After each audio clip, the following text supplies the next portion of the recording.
el acto con el consentimiento de todos y todas. Y nada, y ya paso pues a presentar. Bueno, lo primero, buenos días y nada, muchas gracias por venir. La verdad que nos hace mucha ilusión a la Junta pues bueno, poder retomar toda esta actividad que por esta situación nos ha complicado un poco todo el desarrollo normal de las asociaciones dentro de la universidad, pero también a nivel general. Y bueno, pues hacer este tipo de actos con ponentes tan maravillosos y sobre todo con temas de tanta actualidad, pues para nosotros es muy importante y creo que es muy positivo para que las asociaciones sigamos cogiendo esta dinámica que hemos traído en los últimos años. Entonces, pues bueno, os presento el acto sobre las elecciones de Estados Unidos, que hoy mismo se están celebrando ya y que bueno, esta noche imagino que será para la mayoría de nosotros una noche larga. Así que bueno, lo hemos titulado Trump y Biden, claves para la noche electoral. Y bueno, pues tenemos con nosotros a Alex Maroño, que es analista político y redactor del Orden Mundial, gran agencia que muchos admiramos y que muchos incluso seguimos. También es colaborador en el diario.es y experto en democracias actuales. Y también con nosotros pues, está Rafael Rubio, que es profesor de Derecho Constitucional de la Universidad Complutense. Fue miembro de la Comisión de Venecia y también fue colaborador en la campaña de John McCain en 2008, por lo que tiene bastante experiencia en todo lo que tiene que ver con las elecciones en Estados Unidos en primera persona. Y bueno, pues sobre todo, aparte de que Estados Unidos es uno de los grandes países de todo el mundo y que las elecciones seguramente sean las más seguidas de todo el mundo, nos encontramos con que estas en concreto son bastantes interesantes porque están siendo una de las más seguidas, porque aparte creo que son una de las más convulsas y porque están teniendo una gran repercusión.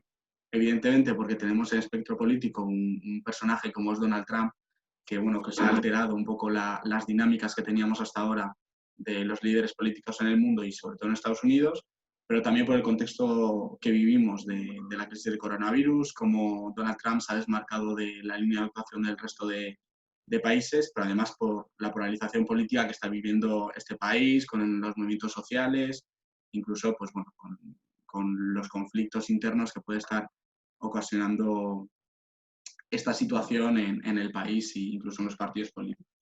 Y nada, pues ya sin dilatarlo más, gracias a los dos ponentes por acudir, gracias a todas las personas que habéis asistido y nada, y como solemos decir siempre en Demos, la democracia la construimos entre todas y todos, así que nada, que paséis una buena charla y os dejo ya con Arturo, que va a ser que modere la.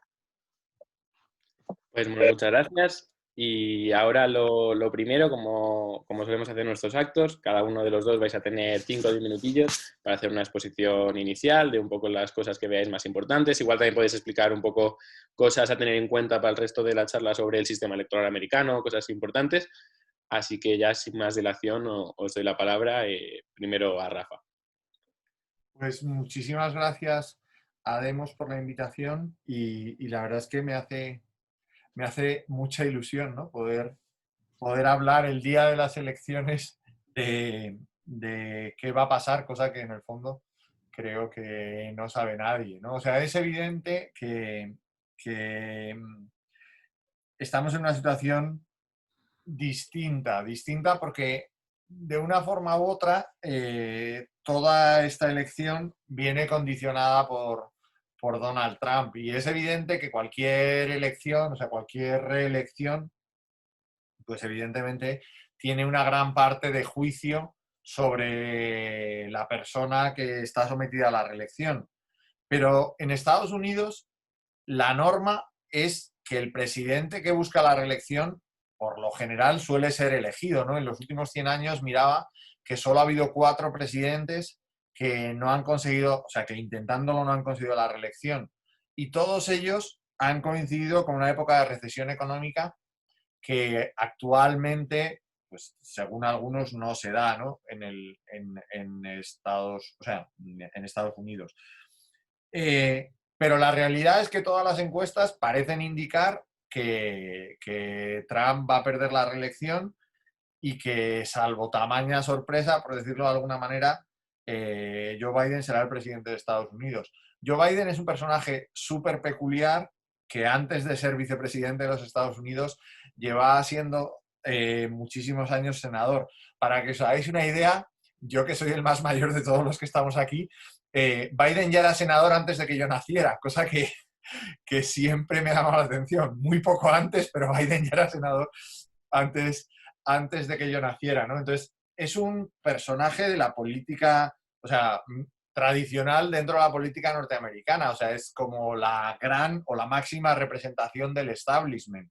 De hecho, en gran medida, él es el que le da el toque de establishment a Barack Obama y tras el fracaso en el año 2016 al buscar o sea, al intentar y retirarse muy pronto ser el candidato, porque en el fondo se enfrentaba a la otra gran representante del establishment, que era Hillary Clinton, que había sido secretaria de Estado con Barack Obama, y sobre todo era la matriarca, entre comillas, de la maquinaria política más potente, en mi opinión, que ha visto Estados Unidos nunca, que es la maquinaria que construyen los Clinton o que construye Clinton y el Partido Demócrata al finales de los 90, principios del año 2000, pues perdió la oportunidad y todo el mundo lo dio por muerto, ¿no? Porque tiene mucha, o sea, es mayor, como he puesto de manifiesto, y nadie esperaba que fuera a intentarlo por una última vez. Ya no tenía el tirón que le daba ser vicepresidente saliente y, sin embargo, de una forma sorprendente, ha buscado ser el nominado y lo ha conseguido, podríamos decir, prácticamente por descarte.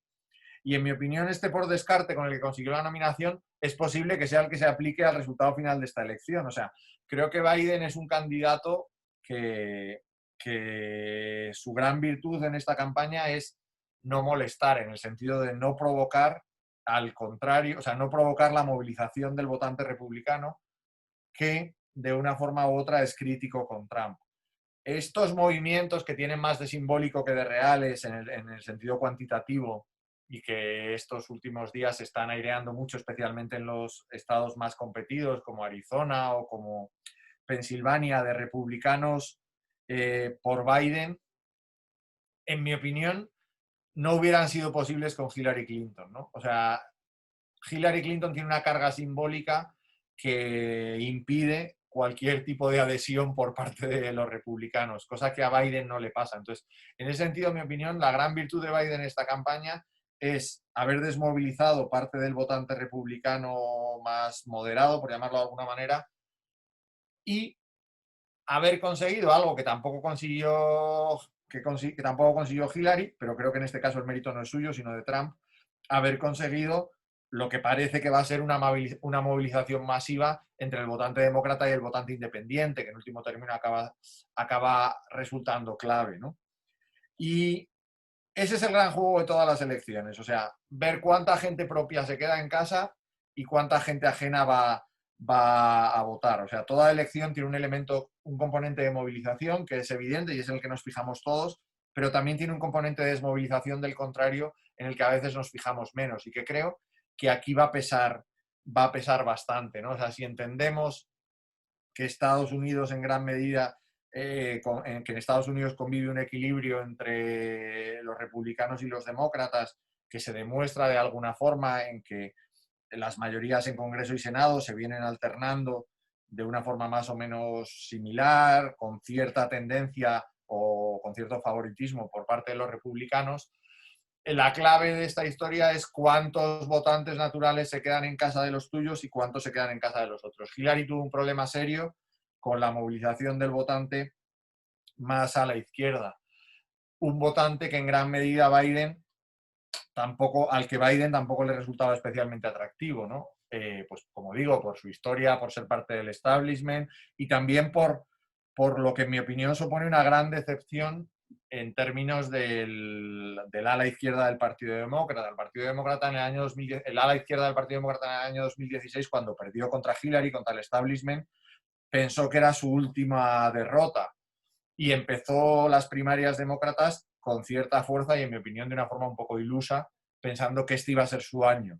Cuando uno tras otro sus grandes representantes, especialmente Bernie Sanders, fueron derrotados, se quedaron con la ilusión de que iban a influir de una forma determinante en la agenda, ¿no? Y fueron muchos los que publicaron durante esa época que fuera como fuera el resultado de las primarias, la agenda de esta campaña electoral iba a estar condicionada por la agenda temática del ala izquierda del Partido Demócrata.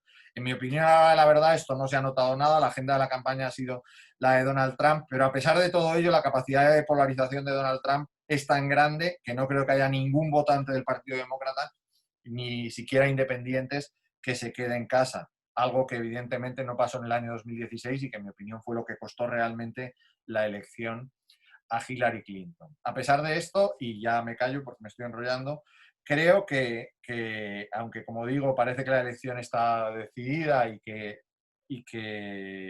es dificilísimo que haya sorpresas, porque incluso ha habido encuestadoras, el New York Times ayer, por ejemplo, que ha tratado de hacer la proyección de qué pasaría si las encuestas estuvieran tan equivocadas como lo estuvieron en el año 2016, ¿no?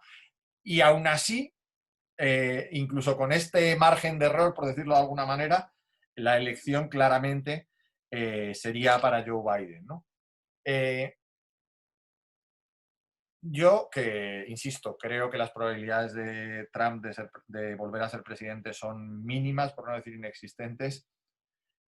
Sigo pensando, y hay muchos que lo piensan, porque si no, no estaríamos todos tan nerviosos, que todavía podría haber alguna sorpresa como la hubo en el año 2016. Y esa sorpresa, y le podemos hablar después para no enrollarme más, tiene que ver con los estados claves donde la diferencia se ha ido ajustando, aunque sigue siendo de 4 o 5 puntos, pero se ha ido ajustando en los últimos días y puede de alguna forma marcar una tendencia. Llegando a una situación, y en mi opinión, que trabajé para McCain, sería casi como una venganza dulce de que en el mejor de los escenarios para Trump, la elección se acabara decidiendo en Arizona a favor de Joe Biden, ¿no? Por la situación de Arizona y por el recuento, es muy poco probable, pero podríamos llegar a la situación de que toda la elección acabara dependiendo de Arizona, no sé si me explico. Y aunque las encuestas, como digo, en Arizona también se han ido recortando, pero durante mucho tiempo Biden ha tenido ventaja en las encuestas de Arizona y podría llegar a darse la situación de que Trump perdiera la reelección en Arizona. No creo que lo veamos, creo que la va a perder mucho antes, pero no deja de tener algo de justicia poética. Yo creo que para la introducción está bien.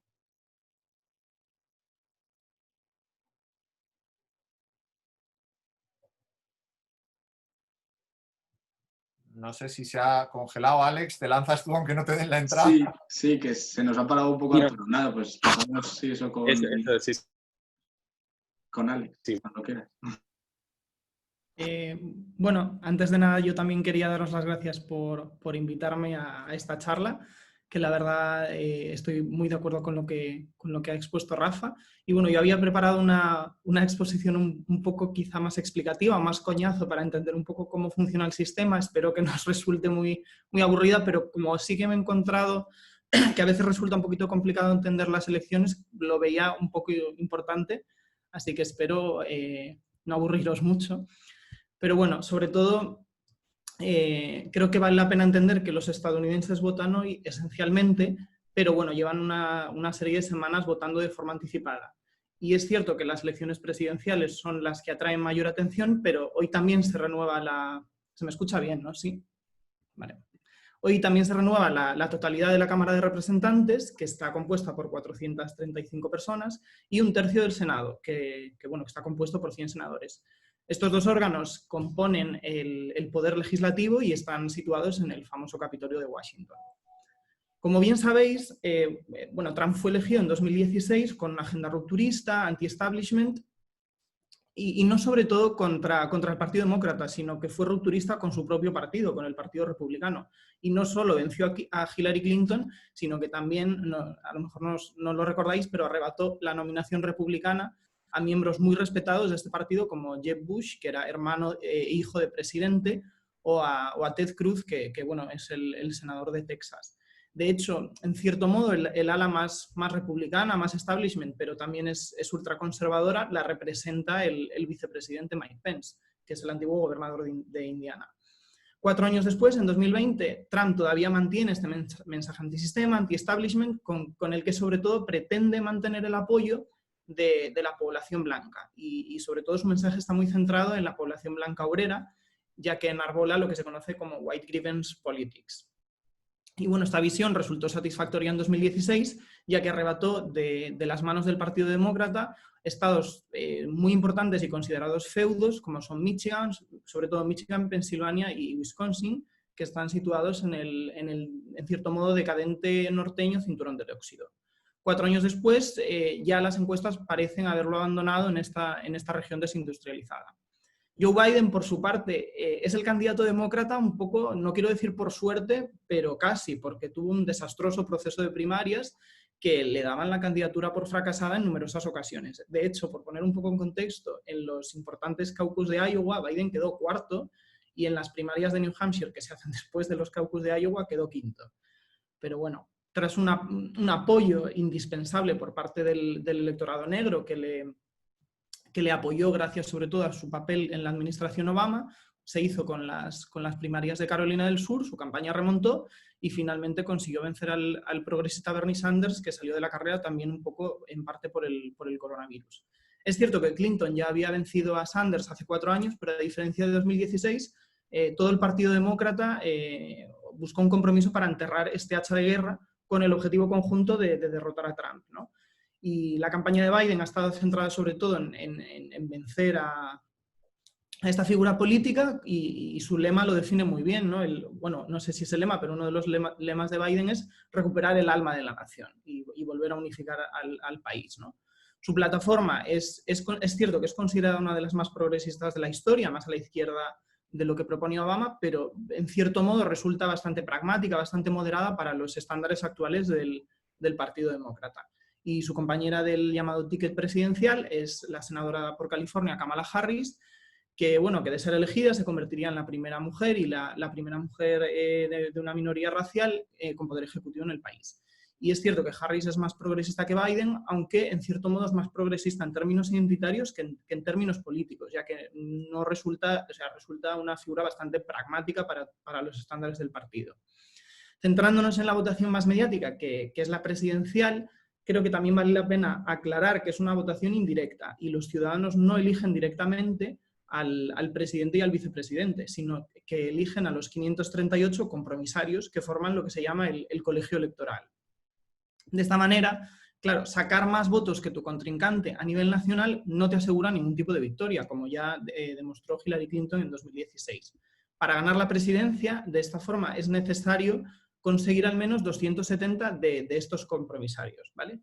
Y cada estado tiene tantos compromisarios como el número total de representantes en la Cámara y senadores en el Senado. Los representantes dependen de la población de cada estado, mientras que el número de senadores es fijo, son 2 por cada uno. De esta manera, California, que es el estado más poblado, tiene 55 compromisarios este año, mientras que Dakota del Norte, que es un estado rural y poco poblado, tan solo tiene 3. Además, el sistema de votación presidencial se conoce en inglés como First Past the Post, que en español popularmente se le conoce como el ganador se lo lleva todo, que recuerda esta famosa canción de ABBA, y según este método, el ganador en un estado, independientemente de la diferencia, se lleva todos los votos electorales. Por poner un ejemplo, si Biden consigue 100 votos en Georgia, o si 100 personas apoyan a Biden en Georgia y 101 personas apoyan a Trump en Georgia, el republicano se lleva los 16 votos electorales de este estado. Por lo que podríamos decir que estos 100 votos a Biden pues no han valido para nada. Y los 2 únicos estados que no tienen este método implementado son Maine y Nebraska. Debido a este sistema del First Past the Post, es mucho más importante que un candidato obtenga una pequeña ventaja en las regiones disputadas, conocidas como estados bisagra, del estilo de Michigan o Pensilvania, que una amplia victoria en feudos como el demócrata Massachusetts o California, o el republicano Wyoming o Idaho. De hecho, la primera victoria del presidente Bush, que perdió el voto popular en el año 2000, fue gracias a 537 votos de diferencia en Florida, que le dio finalmente sus 25 votos electorales. Centrándonos un poco en las encuestas, por romper un poco esta monotonía, 538, que es una página de análisis de referencia, le dan a Biden entre un 89 y 90% de probabilidades de victoria. Y por poner un poco de contexto, el día de las elecciones es cierto que esta página también le daba una victoria bastante notable a Hillary, pero tan solo con un 71,4% de ventaja. Otra página que se llama Real Clear Politics, que la utilizo mucho, Biden tiene un 50% de posibilidades de ganar, 7 puntos por encima de Trump, y esta página también daba una ventaja a los demócratas en 2016, pero Hillary Clinton tan solo superó la barrera del 50% a finales de marzo, muy poquito tiempo, y de hecho el día de las elecciones la ventaja sobre Trump era del 3,2%, así que era mucho menor que la que tiene actualmente Biden. Y esta ventaja de Biden pues no se da solo a nivel nacional, sino que en estados clave como Wisconsin o Michigan también es bastante notable, y eso, en Pensilvania un poco más ajustada, se ha ido ajustando con el paso de los días, pero bueno, parece que sigue manteniendo una ventaja bastante estable. En cuanto al Senado, en la mayoría de estados hay un candidato republicano y un candidato demócrata, aunque hay excepciones como Alaska, y el ganador del voto popular en ese estado pues se convierte automáticamente en senador. En la Cámara ocurre lo mismo, y la candidatura con mayor apoyo popular en un distrito congresional, que se llaman distritos congresionales, pues resulta ganadora y representa este distrito en el Capitolio. Como decía antes, es cierto que las elecciones presidenciales son las que más atención mediática atraen, pero los comicios en el Senado y la Cámara son igual o incluso, diría, hasta más importantes. Entre otras funciones, la Cámara tiene numerosas funciones, pero sobre todo tiene la potestad de iniciar un proceso de destitución o impeachment de cualquier cargo federal, incluido el presidente, que ya ocurrió este año, y en caso de que haya un empate en el colegio electoral, lo cual es un escenario bastante improbable, en mi opinión, pero bueno, siempre podría ocurrir, pues al final la Cámara sería el órgano encargado de elegir presidente. Los representantes son elegidos por un periodo de 2 años, no de 4 como en otros países, y estos coinciden con las elecciones presidenciales o las elecciones de mitad de mandato, que se las conoce como midterms, y las próximas pues serán en 2022. El Senado es la Cámara Alta y, a diferencia de otros países, tiene un enorme poder legislativo. Sus 100 senadores son elegidos por 6 años, y vale la pena recordar también que el vicepresidente del país, que ahora mismo es Mike Pence, también es el presidente del Senado y solo puede votar en caso de que haya un empate en las votaciones. Entre otras funciones legislativas, el Senado confirma los nombramientos de los cargos del gobierno, así como los jueces del Tribunal Supremo propuestos por el presidente, que es un cargo vitalicio, como ocurrió hace unos días con la jueza Amy Coney Barrett. Además, pues es donde se celebra el proceso del impeachment y sería el órgano ya encargado de destituir al presidente, como ocurrió la votación, no ocurrió la destitución este año. Actualmente los demócratas tienen una mayoría en la Cámara, con 232 representantes desde las elecciones de medio mandato del 18, que permitió que Nancy Pelosi, la demócrata californiana, se convirtiera en speaker. Y bueno, una nueva mayoría demócrata está prácticamente asegurada, con más de un 90% de probabilidades según diferentes páginas. Los republicanos, por su parte, controlan el Senado y, debido a la distribución de 2 senadores por estado, tiene un claro sesgo rural que, en cierto modo, favorece a los conservadores. Y, de hecho, esto es un dato bastante interesante que leí hace unos días. Cada escaño en el Senado de California representa más de 19 millones de personas, mientras que uno de Wyoming no alcanza las 300.000 personas.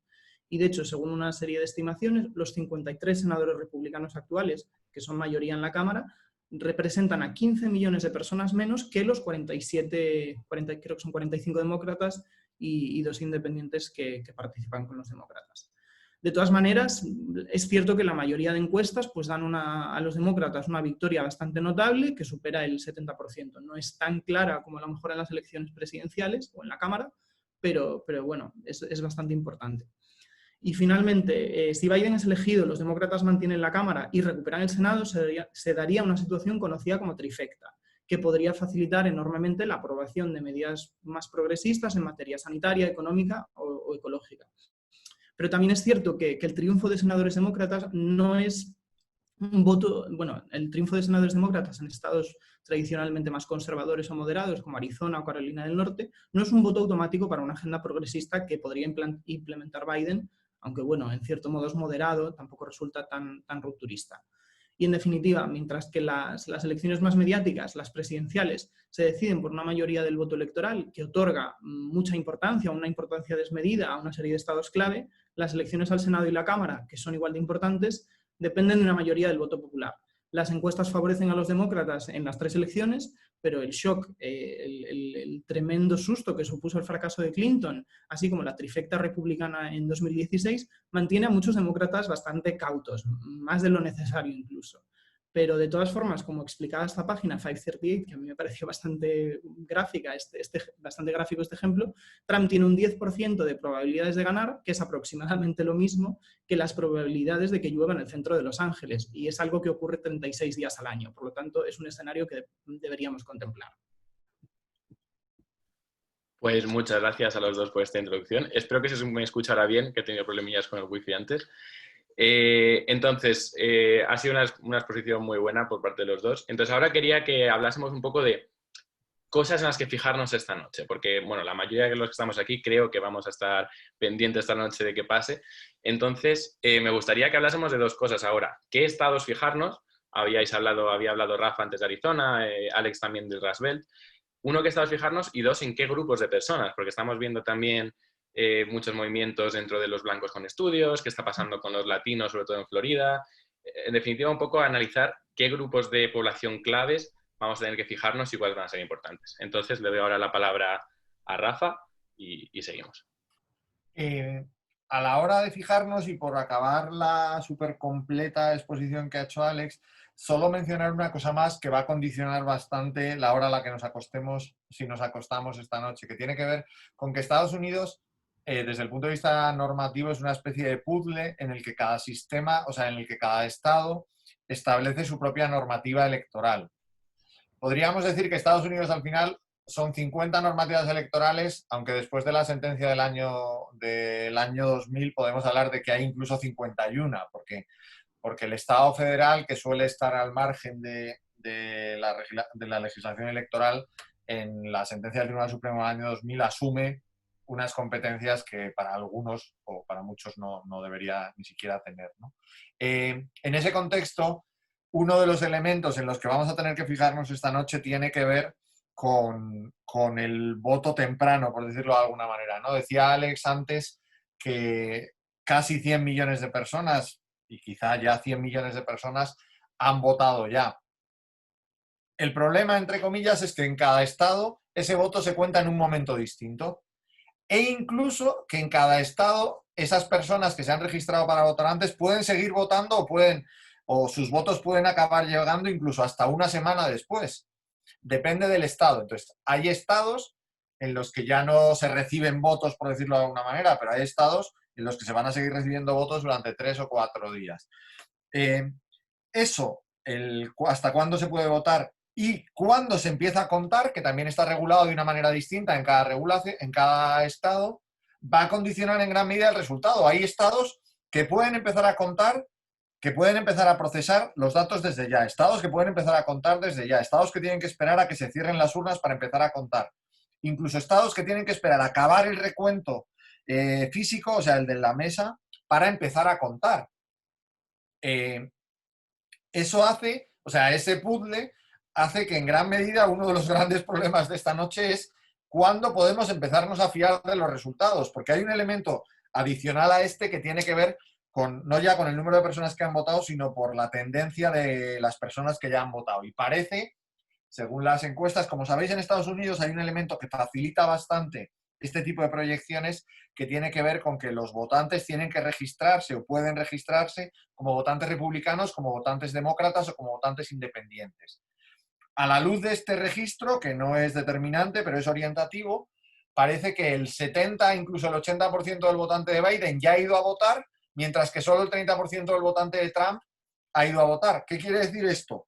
Que hay una inmensa mayoría del votante de Trump que va a acudir a votar a las urnas, mientras que en el caso de Biden ese número va a ser muy reducido.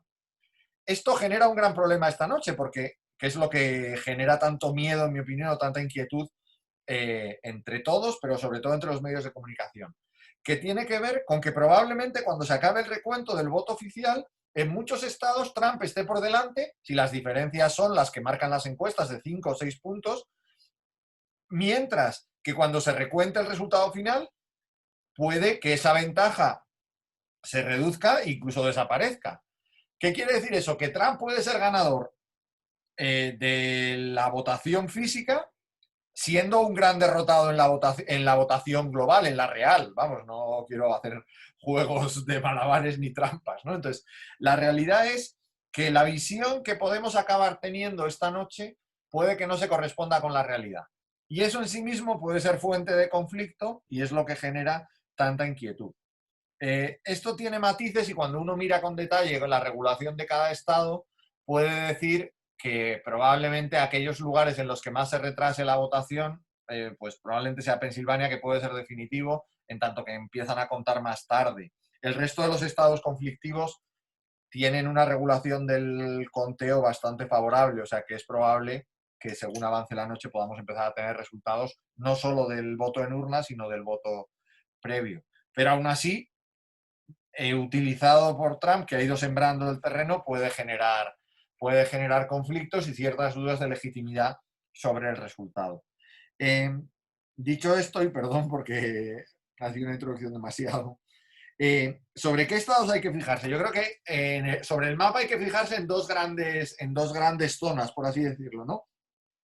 La zona que señalaba Alex previamente del cinturón del óxido, donde es probable que ese apoyo que ya sorprendió en el año 2016 y que logró Trump haya desaparecido y donde en gran medida se está jugando una parte de la elección. Por decirlo de alguna manera, Trump solo tiene dos opciones para ser presidente y las dos pasan por ganar todo lo que está en juego en estas dos zonas, en la zona del cinturón, donde probablemente el estado en el que puede estar más reñido es Pensilvania, y en la zona del sur, donde, como decía antes, Arizona se ha ajustado bastante y Florida lleva todos los últimos 2 meses yendo de un sitio a otro, pero ahí se ha producido el efecto contrario, o sea, haya sido Biden el que ha ido recortando distancias, incluso hasta llegar en algunas encuestas a superar a Trump.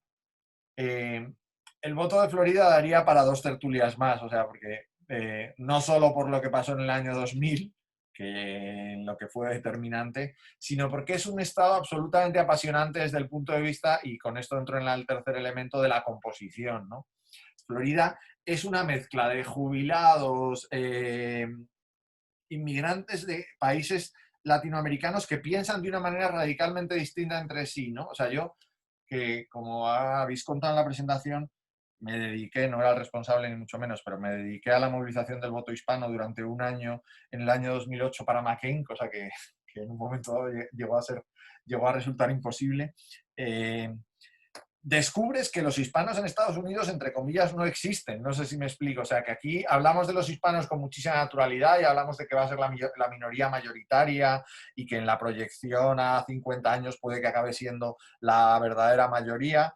Pero la realidad es que el concepto hispano se ha difuminado, o sea, en sí mismo es muy diverso, pero además se ha ido difuminando tanto, especialmente en las segundas generaciones, que hacen que sea imposible proyectar en función del voto hispano. No sé si me explico. Insisto, y esto especialmente en Florida, donde hay zonas en las que el voto cubano y venezolano, que responde a unas lógicas radicalmente distintas que la de muchos otros hispanos,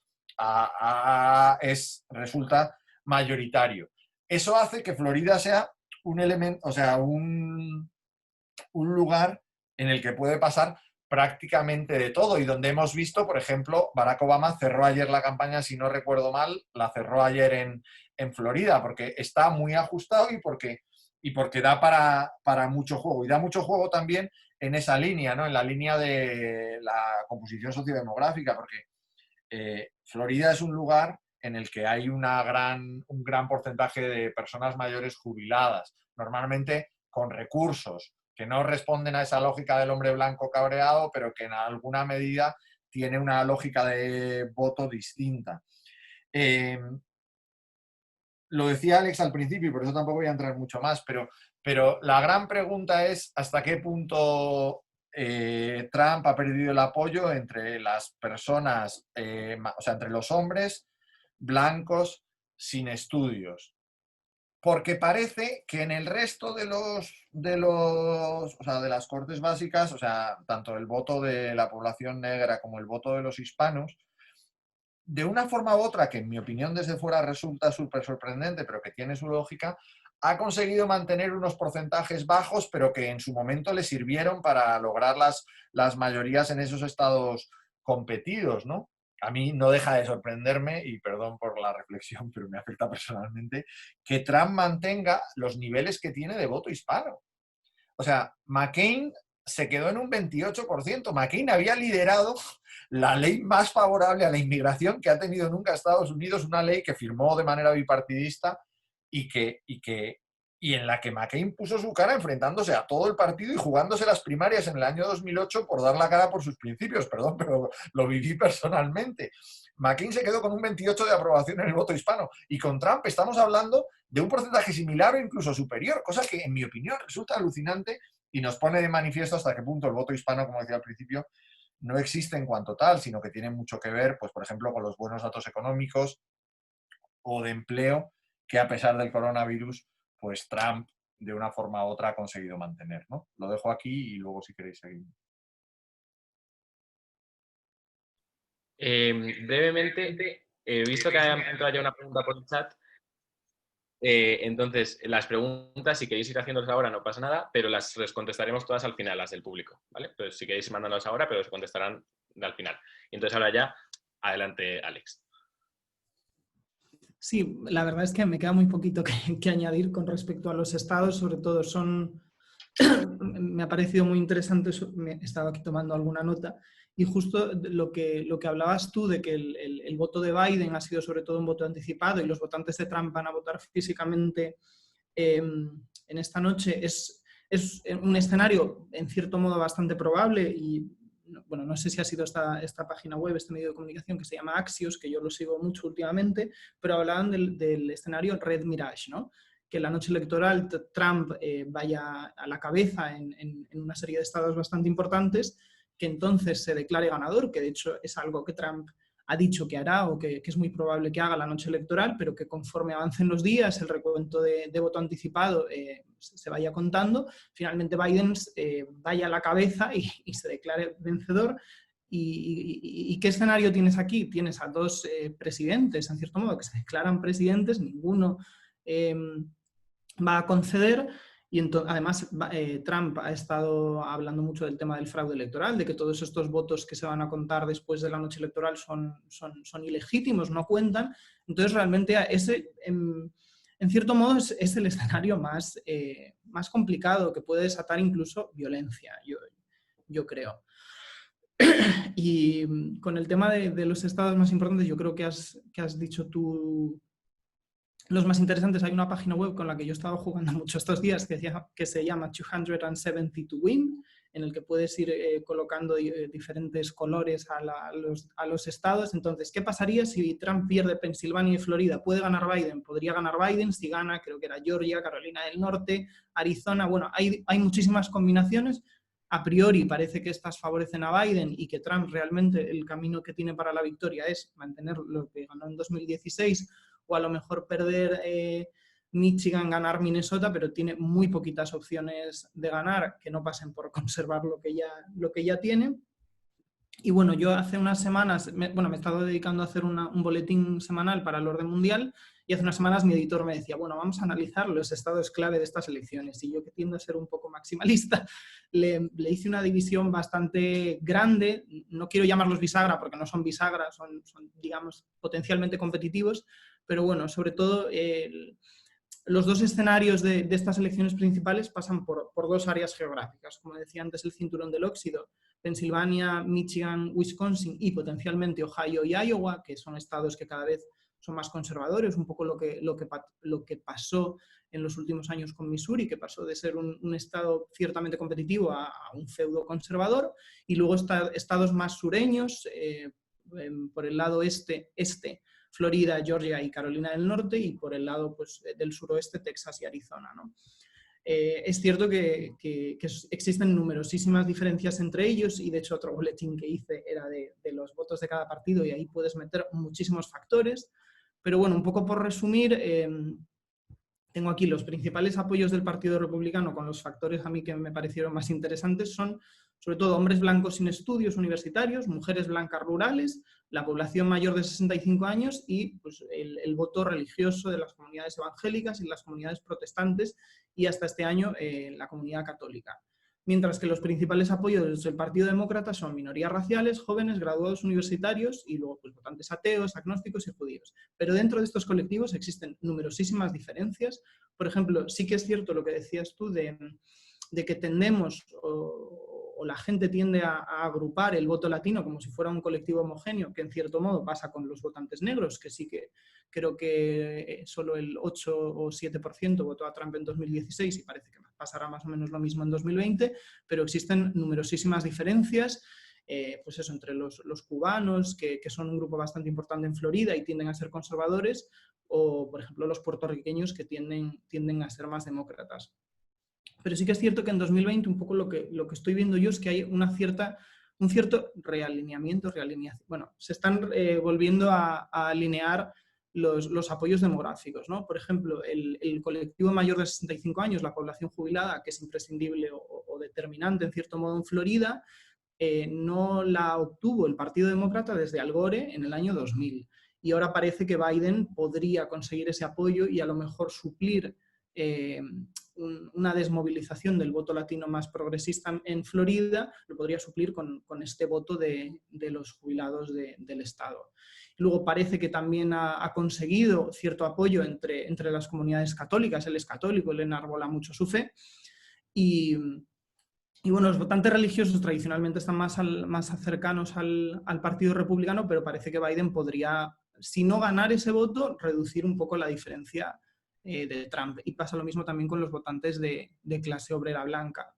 Creo que sobre todo los hombres de clase obrera blanca, si no recuerdo mal, en las encuestas posteriores a la elección de 2016, creo que Trump se los llevaba por un 71-72% y creo que este año rondaba el 50 y algo. Es decir, todavía ganaría ese colectivo, pero bueno, Biden podría erosionar su popularidad entre ellos, lo cual le podría dar ese pequeñito margen de victoria en estados como Pensilvania o Michigan.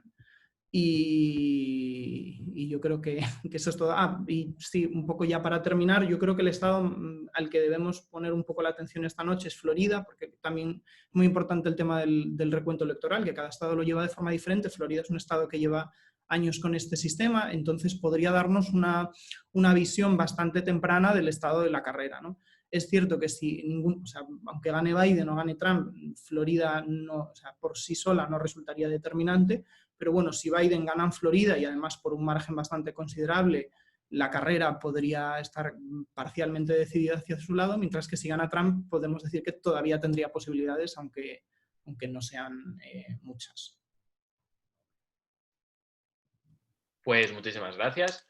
Y ahora vamos a pasar al siguiente bloque, que es el bloque de las estrategias. Un poco ver que entre los dos intentéis analizar qué temas han dominado la campaña, en qué estados han decidido los dos candidatos viajar. Por ejemplo, Georgia, que era un estado que nunca habían viajado candidatos republicanos en los últimos años, Trump se ha pasado muchos días en Georgia.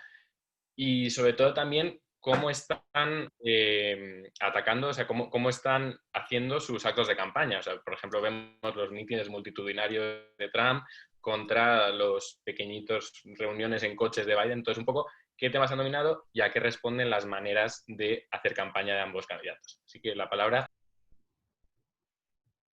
A ver, yo creo que el tema ha sido Trump, no sé si me explico. O sea, ahora podemos hablar de algunos temas, pero el tema ha sido Trump y el principal canalizador del voto a favor y en contra va a ser Trump. Y es el problema de este tipo de políticas personalistas / populistas en las que es el propio líder el que acaba metiéndose, en mi opinión, en su propia trampa. O sea, que lo que hace que la gente acabe votando a favor o en contra, y lo que sin duda le favoreció en el año 2016, porque el voto en contra no era el voto en contra de su otro candidato, era el voto en contra de todo un sistema, por decirlo de alguna manera.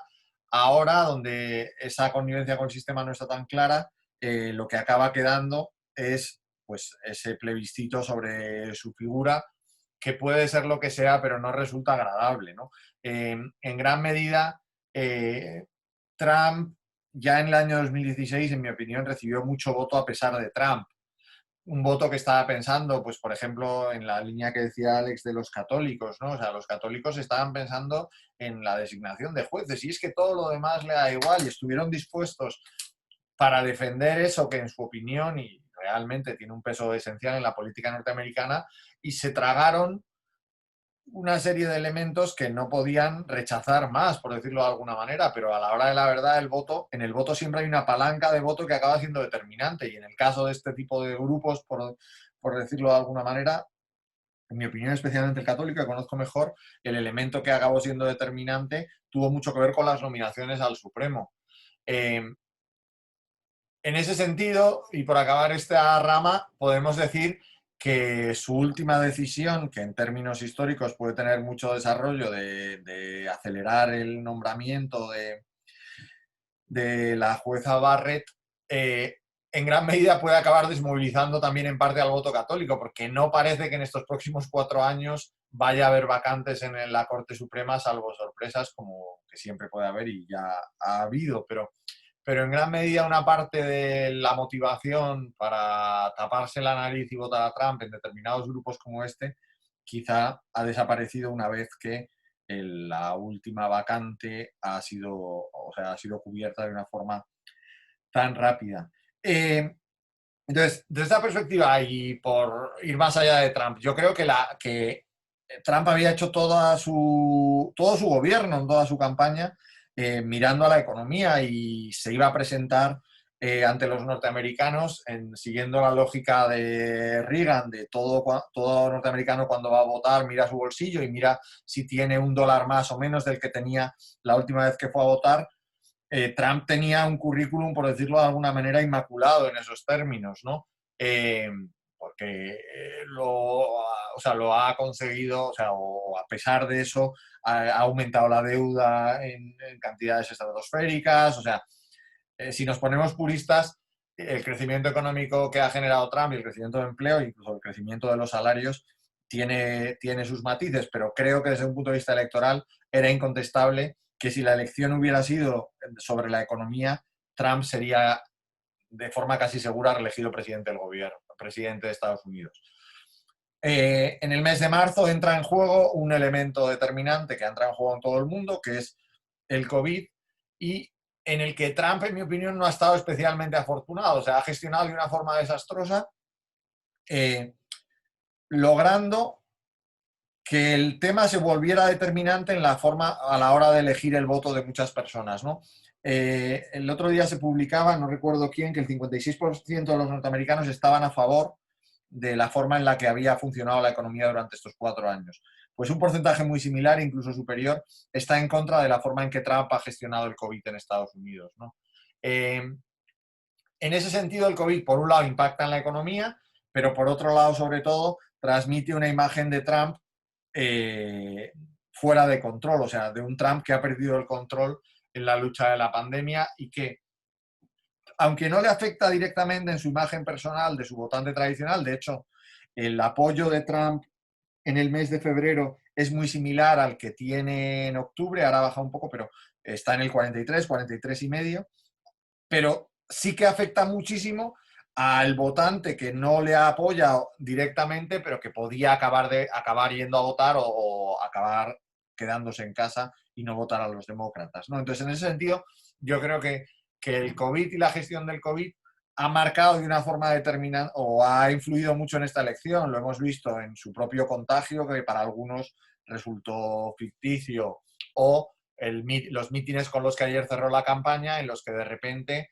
se convirtió ¿cómo se dice?, el despedir al responsable del COVID, que es Fauci, se convirtió en el grito de guerra, ¿no? Cosa que genera hasta cierto miedo visto desde fuera. Y además de la economía y el COVID, y con los matices que he puesto, entrarían otros temas que tienen que ver, pues ya he mencionado lo de la Corte Suprema, que en el 16 creo que influyó mucho y esta vez va a influir menos, al menos en el voto republicano. No sé si movilizará algo el voto demócrata. Y las agendas tradicionales de demócratas y republicanos, que en temas como la energía podemos decir que son absolutamente opuestos, o el tema sanitario, el tema de la inmigración. Son temas en los que, dicho de alguna manera, Trump no ha terminado de cumplir sus promesas. ¿Dónde está el muro? Por poner un ejemplo, ¿no? Pero se ha pasado parte de la campaña en decir que lo que no ha sido posible estos 4 años lo iba a conseguir en los 4 siguientes si le renovaban la confianza. Lo dejo aquí porque si no, siempre empiezo yo y dejo a Alex sin tema, perdón. Adelante, Alex. Nada, estoy 100% de acuerdo. De hecho, por dar un pequeño matiz con respecto a los temas, hace unas semanas que tuve que hacer otro boletín sobre temas principales de la campaña, algo que me llamó mucho la atención, que quizá pueda haber cambiado un poco, pero es bastante orientativo del estado de la carrera, es justo eso, que yo asumía que el coronavirus sería la principal preocupación de los votantes de cara a las elecciones, pero no, es que era justamente la economía.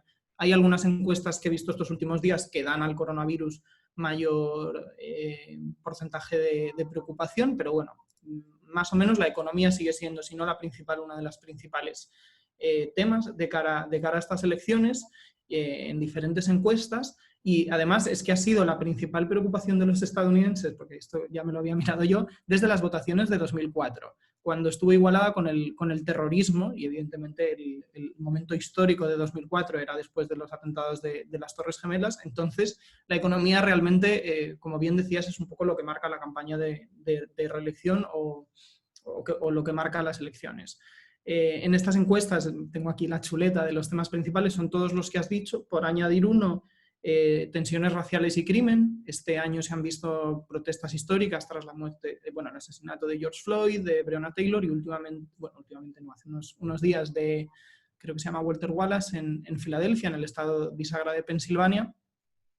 Por lo tanto, para los votantes de minorías o los votantes demócratas, las tensiones raciales son bastante importantes o tienen cierta importancia en estas elecciones, mientras que para los votantes más conservadores enfocan este tema como crimen y violencia, ¿no? Para ellos las protestas, como consecuencia de estos asesinatos, se ha desatado una serie de violencia urbana que Trump ha tratado de canalizarla con un mensaje de ley y orden, que ya en su momento utilizó Nixon y Reagan de forma satisfactoria, aunque parece que a él no le ha ido bien. Y sobre todo con este mensaje de ley y orden intenta atraer a un electorado muy concreto, que es el electorado sobre todo blanco de las zonas suburbanas, sobre todo mujeres blancas, que eran uno de los feudos del partido, que en las midterm de 2018 votaron a los demócratas y fueron bastante importantes en la recuperación de la Cámara de Representantes, e intenta asustarlas con este mensaje de si los demócratas están otra vez en el poder, todo va a ser un caos, va a haber violencia como la que hay en estas ciudades demócratas, por lo tanto tenéis que votarme a mí. Parece que no está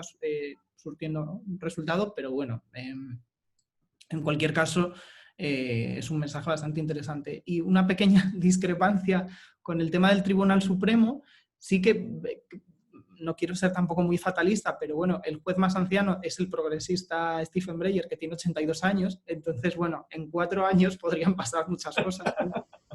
Yo no quiero tampoco ser aquí pájaro de mal agüero, pero bueno, también es cierto que con la confirmación de Amy Coney Barrett, los conservadores tienen ahora mismo una mayoría en el tribunal de 6 jueces conservadores con 3 progresistas. Y el más mayor, fallezca o no fallezca en los próximos 4 años, es el progresista Stephen Breyer. Por lo tanto, yo creo que si, como tú bien decías, a lo mejor no ayuda a movilizar un electorado republicano, pero yo creo que sí que va a ayudar a que los demócratas acudan a las urnas con este miedo. Y de hecho, tras la muerte de Ruth Bader Ginsburg hace, no sé si un mes o unas escasas semanas, hubo un gran apoyo económico a los demócratas por parte de los afiliados, ¿no?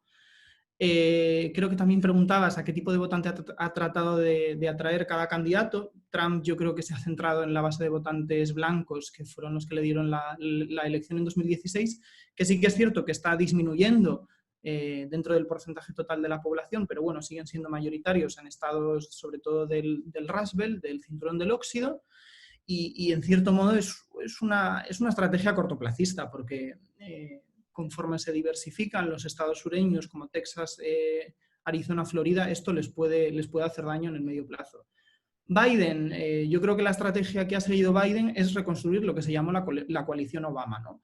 Una serie de minorías raciales en estados clave y unos votantes blancos, sobre todo de clase obrera. No estoy seguro de que lo vaya a conseguir, sobre todo teniendo en cuenta el apoyo de Trump de la clase obrera, pero bueno, tiene mejores credenciales que Hillary, que como decía Rafa, era una figura muy polarizante dentro de Estados Unidos. Y luego, en los estados que han centrado más esfuerzos, yo creo que sobre todo han sido Florida y Pensilvania. Como decías tú también ayer, Obama estuvo cerrando ayer la campaña en Florida. Pero bueno, también existe una diferencia bastante importante entre ambas candidaturas y es todo el dinero que tiene Biden para invertir en esta campaña. Él ha podido, o sea, no recuerdo ahora mismo las cifras exactas, pero ha tenido mucho más dinero para invertir, sobre todo anuncios, en muchos más estados de lo que ha podido Trump, sobre todo gracias a esta serie de donativos por parte de los afiliados. Y eso también ha marcado la diferencia para que Biden pudiera invertir mucho más de lo que ha invertido Trump. Y creo que también preguntabas el tema de los grandes mítines y qué impacto puede tener eso en la carrera, en la campaña. Long story short, Trump viene del mundo televisivo, de este programa que se llama The Apprentice. Entonces es una figura mediática que está obsesionada, o sea, está obsesionada con tener grandes audiencias, con tener un gran público y dar esta imagen de adoración, en cierto modo, ¿no? Y de hecho, una de las cosas que más preocupa a Trump son los ratings de televisión, y algo bastante notable fue que hace unas semanas,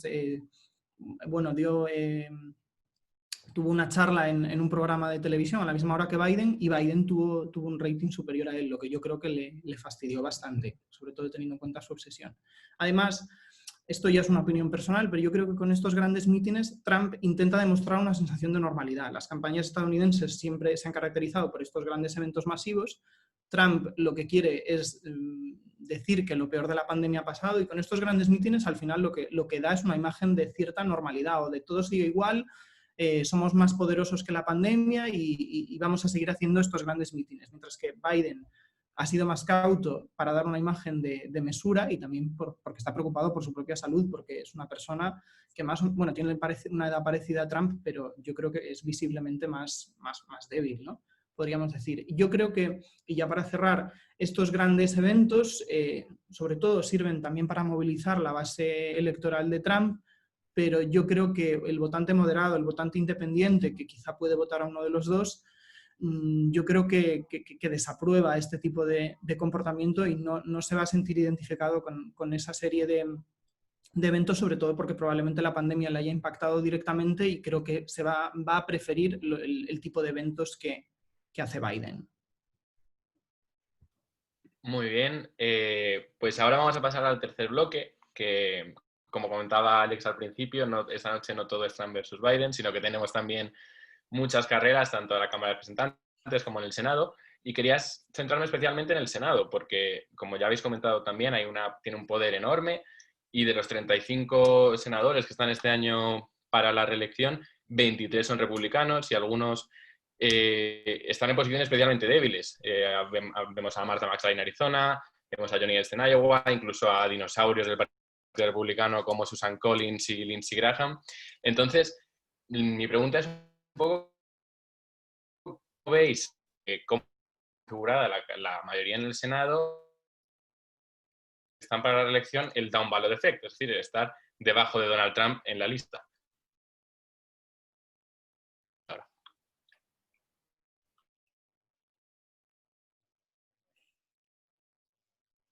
No sé si se nos ha cortado. ¿Le has dado la voz a alguien, Arturo, al final, que te has cortado? Sí, a Alex, perdón, que igual no se ha escuchado. Vale.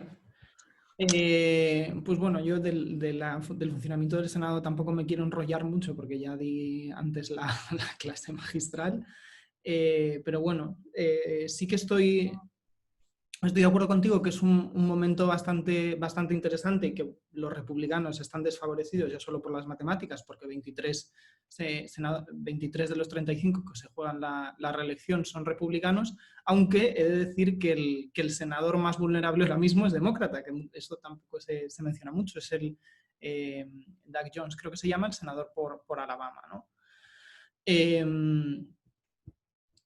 Entonces, y luego, por ejemplo, el caso de Arizona, que seguro que Rafa os puede hablar mucho más, a mí es uno de los que más me fascina en esta última campaña, porque, por ejemplo, Arizona es un estado que creo que era desde 1995-94 hasta 2018, tenía 2 senadores republicanos, y en 2018, tras la salida del moderado Jeff Flake, Kyrsten Sinema se hizo con la nominación, y 2 años después puede que los demócratas tengan 2 senadores por Arizona, que es un estado que no vota a un candidato presidencial demócrata desde, no recuerdo cuándo, pero creo que desde los años 50 o 60, si no, corrígeme si me equivoco. Creo que no sé si en el 70, porque era el candidato, o sea, era del lugar, en el 64, creo. Ahora lo miro, pero creo que porque era de ese lugar, vamos, no por nada. Sí, bueno, desde hace muchos años, ¿no? Entonces, a mí personalmente el estado que más me interesa y que creo que al final es un poco, que al final define cómo está ahora mismo la política estadounidense es Arizona. Sí que es cierto que, bueno, Carolina del Norte ha tenido una historia reciente con senadores demócratas, aunque sí que es cierto que bueno, que el otro senador republicano ya lleva una serie de años, pero bueno, creo que sobre todo por centrarme en uno y elegir uno, hablaría de Arizona. Luego, lo que hablabas tú del down the ballot effect, creo que el ejemplo más claro es Susan Collins de Maine, que, como decías, es un dinosaurio que lleva desde el 97 siendo senadora, no ha tenido una campaña de reelección dura en toda su historia política, porque yo creo que algo que también caracteriza la política estadounidense es esta tradicional obsesión con el tema de los checks and balances, ¿no? Entonces, en Maine había muchos votantes que, a pesar de que a lo mejor se decantaban por un candidato presidencial demócrata, apoyaban a una senadora republicana o a un gobernador republicano, un poco para mantener esta dicotomía. Pero algo que caracteriza a Trump es la gran polarización que ha instigado. Entonces, este tipo de contrastes ya no se dan mucho antes, ¿no? Entonces, Susan Collins, que tradicionalmente era una figura bastante moderada, a favor del aborto y bastante respetada, yo creo que de una forma bipartidista, al final se ha visto metida dentro de esta campaña partidista, sobre todo, además, tras la votación a favor del juez de la Corte Suprema, Brett Kavanaugh. Y bueno, básicamente eso, que al final Susan Collins yo creo que era una senadora que podría tener una campaña de reelección bastante asegurada en otro tipo de coyuntura política, pero sobre todo el down the ballot effect le lleva a que los demócratas puedan conquistar este escaño por primera vez en muchos años. Rafa, tu turno. O sea, básicamente confirmo que en el 64 Goldwater ganó en Arizona pese a perder en 47 estados, 46 estados de la Unión, pero ganó por un punto siendo de ahí y habiendo sido senador de ahí durante muchos años. O sea, que simplemente la excepción confirma la regla de que Arizona es profundamente conservadora. Es cierto, y creo que pesa más de la cuenta, que uno de los 2 escaños que está en juego, o sea, el escaño que está en juego en Arizona es un escaño extraordinario que se debe a la muerte del senador McCain.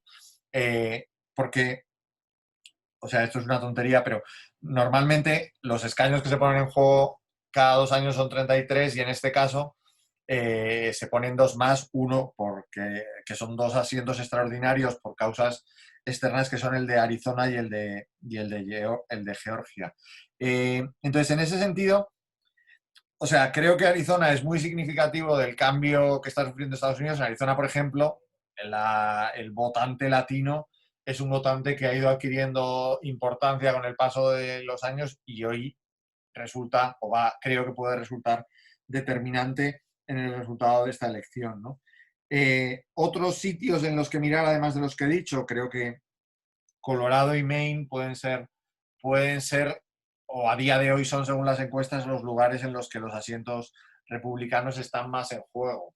Me parece que en el fondo, o sea, hay 2 cosas que creo que son importantes. Una, que el Senado, por decirlo de alguna manera, si siempre ha sido importante, y yo creo que ha sido la Cámara por antonomasia de los Estados Unidos, con las modificaciones de los últimos años se ha vuelto todavía más importante, en el sentido de que, en mi opinión, y ahí en gran medida creo que los causantes son los demócratas y ahora son los que lo están sufriendo, pero el Senado ha ido, por así decirlo, reduciendo la necesidad de consenso, eliminando pues, las posibilidades de mayorías cualificadas dentro del Senado, como para elegir jueces, como se ha podido ver en el resultado ajustadísimo de la magistrada Barrett hace poco, que no deja de ser una consecuencia de una decisión previa de hace unos años, donde se eliminaron las mayorías cualificadas para elecciones como estas, ¿no?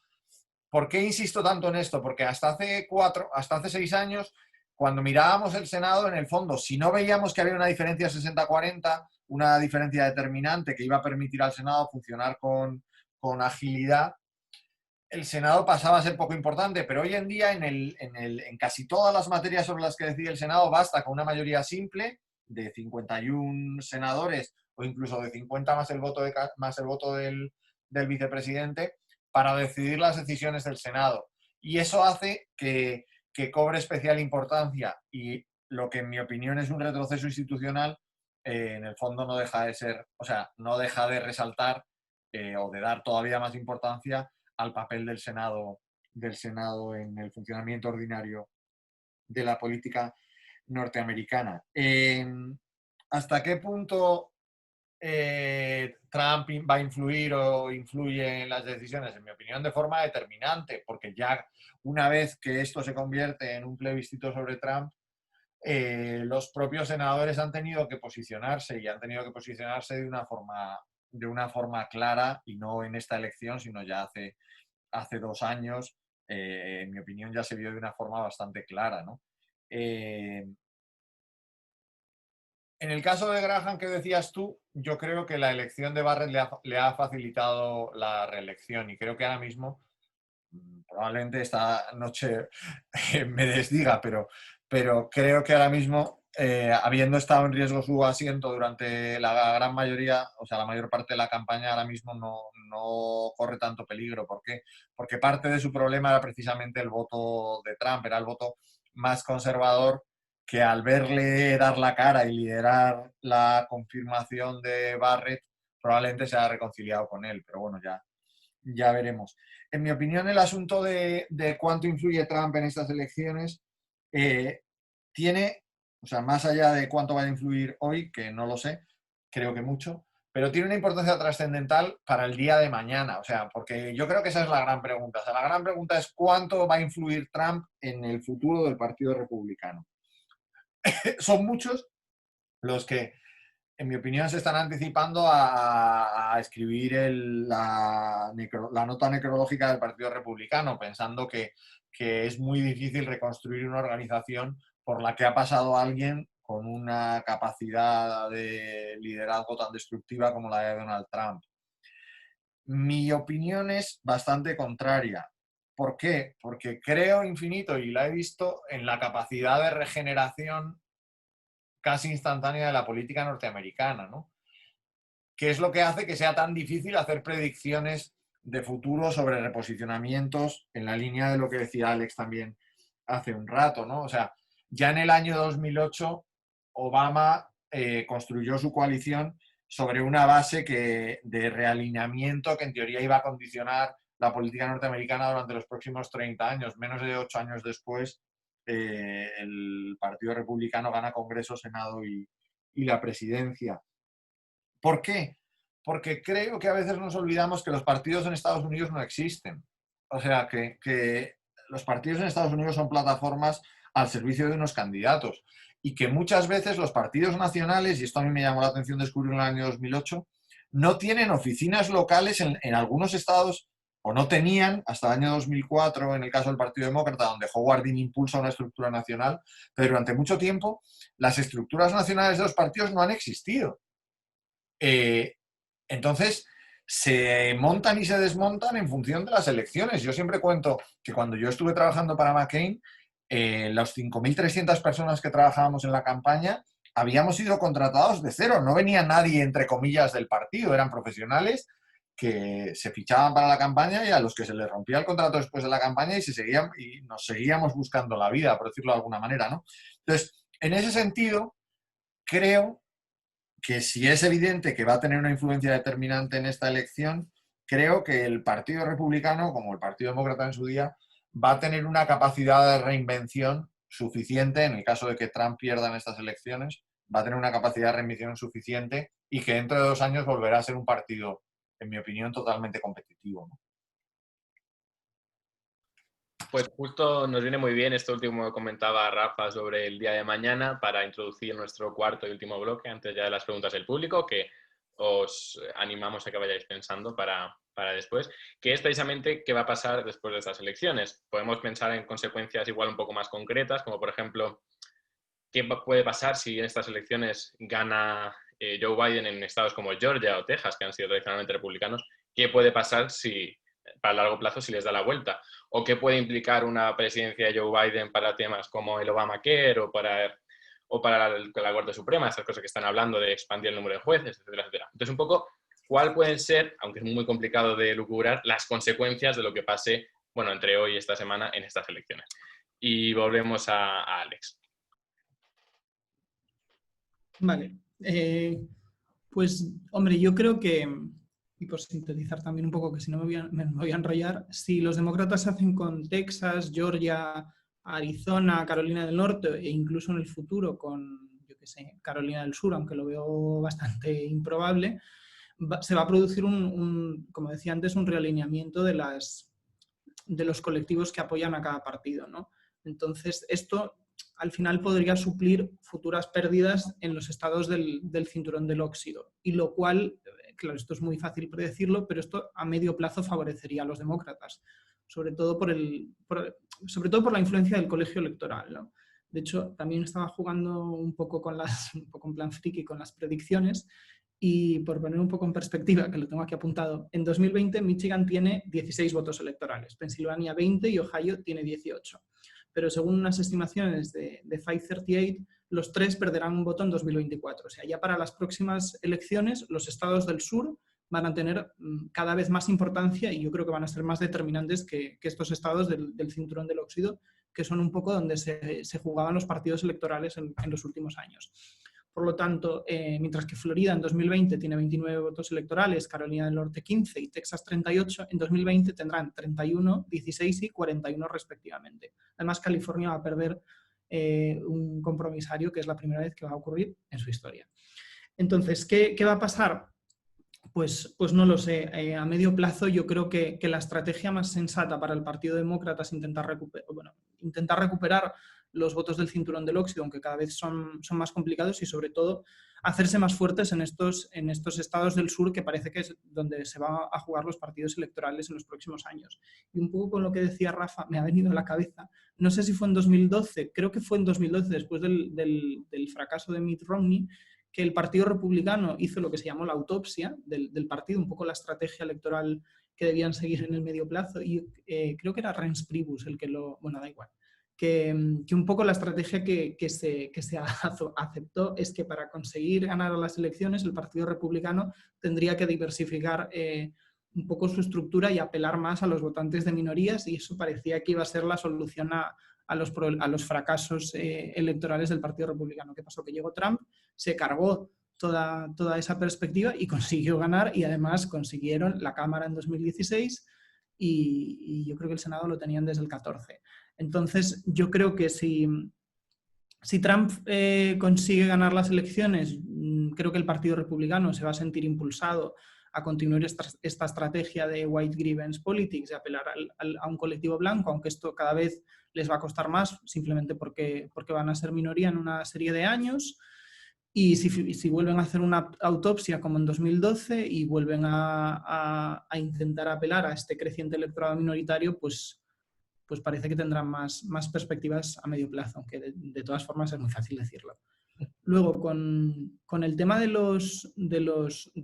qué pasará en estos temas principales si gana uno u otro, también tengo aquí una pequeña chuleta, con el tema de las tensiones raciales, y yo creo que ya lo he explicado un poco antes, Trump realmente, a pesar de que dice que es el presidente menos racista o más favorecedor a la comunidad negra desde Lincoln, él sobre todo ha centrado su campaña en el tema de la ley y orden, que es es una estrategia que yo creo que no le va a conseguir muchísimos votos dentro del colectivo negro, como le va a dar o le podría dar votos dentro de, sobre todo, de la clase suburbana blanca. Mientras que Biden, por su parte, él tampoco es extremadamente radical, ¿no? O sea, había una parte del partido, el ala progresista, que habla de directamente pues cambiar de raíz todo el sistema policial estadounidense para acabar con este racismo sistémico, mientras que Biden al final defiende un cambio pues más moderado, en cierto modo, parecido al plan George Floyd que aprobaron los demócratas en la Cámara hace unos meses y que, bueno, que está parado en el Senado por la oposición republicana. A mí algo que me llama mucho la atención, y tampoco me quiero enrollar en esto porque es que si no, no acabamos, es que al final la campaña de Joe Biden la salvó el electorado negro de Carolina del Sur, pero ahora parece que son los votantes negros, que al final son imprescindibles para el Partido Demócrata, los que le están abandonando, también por una serie de comentarios bastante desafortunados que hizo. Entonces creo que es algo sobre lo que también deberíamos analizar mañana, ¿no? Al final, ¿cuál ha sido el apoyo del voto negro en estos estados más importantes? Con el tema de sanidad, por resumir un poco, y de hecho esto yo creo que puede hablar mucho más Rafa, el tema principal para los republicanos, o para Trump más bien, era acabar con el Obamacare. No lo consiguieron gracias a que John McCain fue a votar en contra, fue bastante enfermo y fue el voto decisivo que hizo que al final los republicanos no pudieran acabar con el plan de salud implantado por Obama. Entonces Trump lo que ha hecho es llevarlo al Tribunal Supremo, y parece que con la confirmación de Coney Barrett se podría reducir o incluso eliminar, pero tampoco ha ofrecido, al menos yo desconozco, que tenga un plan, digamos, concreto y completo conforme al sistema de salud. Él habla, pues yo qué sé, de bajar el precio de los medicamentos, pero no tiene un plan concreto. Mientras que Biden, por su parte, tiene el plan de... creo que es incrementar un poco más la cobertura del Obamacare. Tengo aquí una serie de datos de afrontar la crisis de los opioides, invertir 775 miles de millones de dólares para cuidado de niños y un poco hacer que este plan de Obama sea más, o sea, cubra a más parte de la población, pero no defiende un sistema, digamos, de sanidad universal como defendía pues, el ala progresista tipo Medicare for All, que de hecho fue lo que le diferenció en las primarias demócratas, fue uno de los que más se oponía a este Medicare for All del sector progresista. Y luego, pues, con respecto a la Corte Suprema, la confirmación in extremis, que fue la semana pasada de Coney Barrett, le da, o sea, incrementa más el poder conservador dentro del tribunal, y de hecho un dato curioso, friki, de los que me interesan a mí, es la primera confirmación en 150 años que no tiene un apoyo del partido de minoritario. Y esta situación se debe un poco también a lo que decía Rafa, de que fueron los demócratas los que quitaron esta mayoría cualificada, que en inglés se llama filibuster, para las nominaciones. Es cierto que, si mal no recuerdo, el líder demócrata decía que era para evitar la oposición sistémica de los republicanos, pero bueno, al final estos son juegos políticos. Lo que importa es que se quitó esta mayoría cualificada, solo necesitas 50 votos, por lo que yo creo que la Corte Suprema, que era un órgano en cierto modo apolítico hasta hace unos pocos años, puede acabar en esta batalla polarizadora y puede crear potencialmente una crisis constitucional para el país. Los demócratas, de nuevo, el sector progresista hablaba de llenar la Corte, pack the court, con jueces progresistas en caso de que Biden sea elegido presidente y el Senado pase a manos demócratas, pero Biden, como le caracteriza, ha tomado una posición bastante moderada, intentando evitar controversia, en la que ha dicho que creará una comisión bipartidista para examinar una serie de reformas y de ahí tomar una decisión. Yo no sé qué va a ocurrir. Creo que si llena la Corte con jueces liberales y dentro de 4 años los demócratas pierden y sale elegido un presidente republicano, puede tener ese incentivo de llenar la Corte aún más con jueces conservadores. Entonces podríamos estar en una batalla que no termina. No sé muy bien qué va a pasar, no sé qué tipo de soluciones puede dar esta comisión bipartidista, pero lo importante también es eso, que la Corte Suprema era un órgano en cierto modo apolítico hasta yo creo que hasta que entró Trump, más o menos, y ahora pues puedo acabar dentro de esa batalla partidista. Y terminamos ahora con la intervención de Rafa. Pues, o sea, muy brevemente me voy a centrar como solo en dos temas.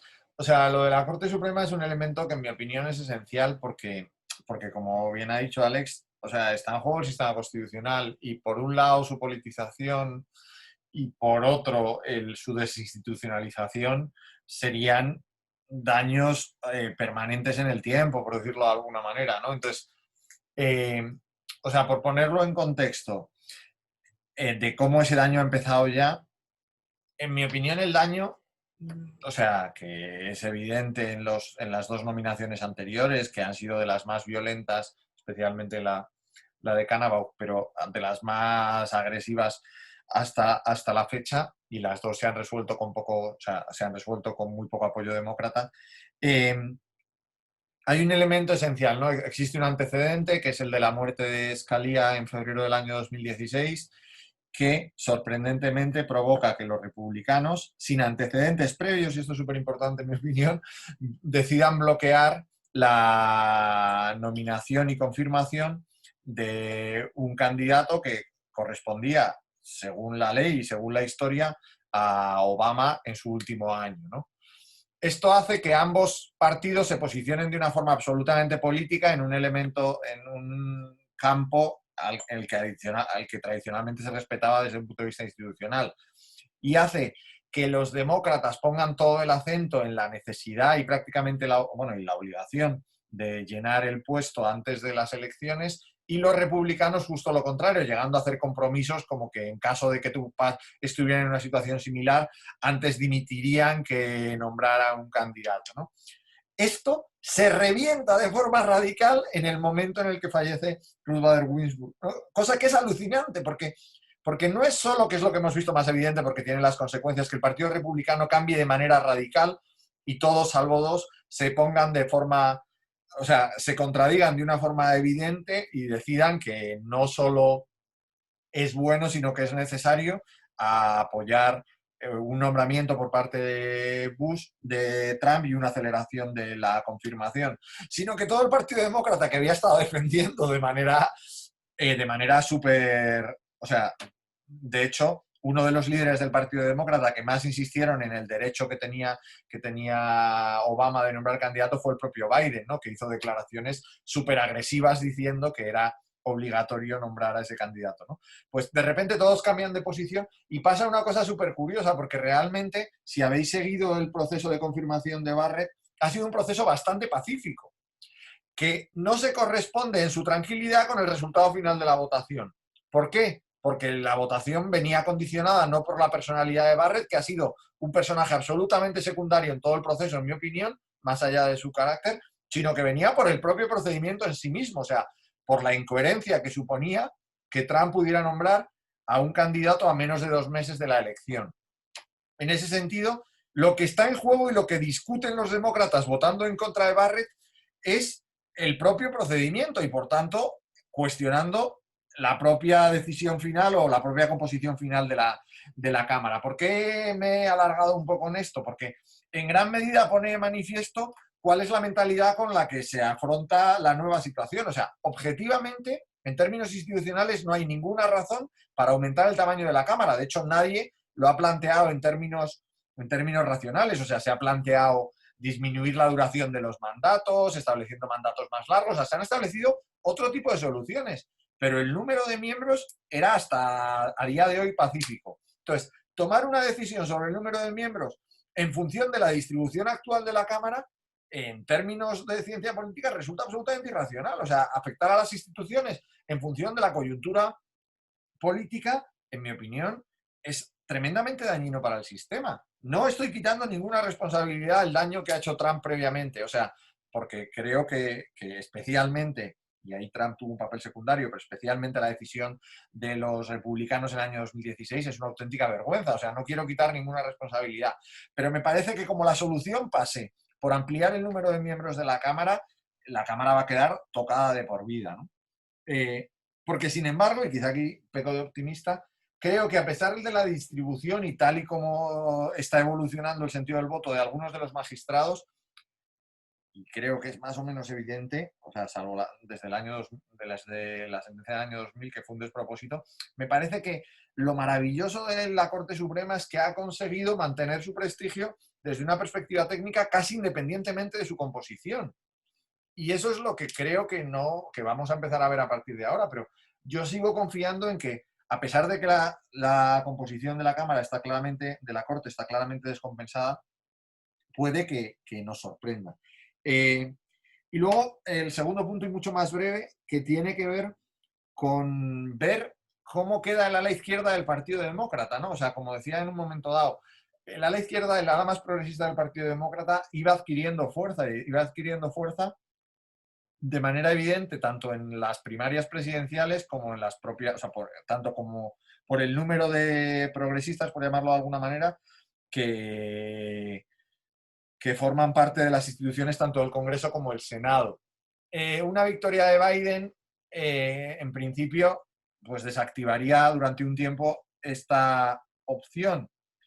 Pero, en mi opinión, en lo que desactivaría realmente esta opción es la opción de Kamala, que es mucho más progresista que Biden, cosa que no es difícil, en mi opinión, dentro del Partido Demócrata, pero que, como bien ha dicho Alex, es mucho más conservadora que el ala progresista del Partido Demócrata. No sé si me explico. O sea, entonces, en ese sentido, si Harris comienza, o sea, en algún momento del mandato, o sea, si gana Biden primero y Harris en algún momento del mandato acaba gobernando Estados Unidos, puede que sí que se construya en torno a ella esa nueva realineación del Partido Demócrata, ¿no? Que en mi opinión a día de hoy sigue yendo más en la línea de Kamala Harris que en la línea de Ocasio-Cortez, por muy atractiva que nos pueda parecer en términos electorales.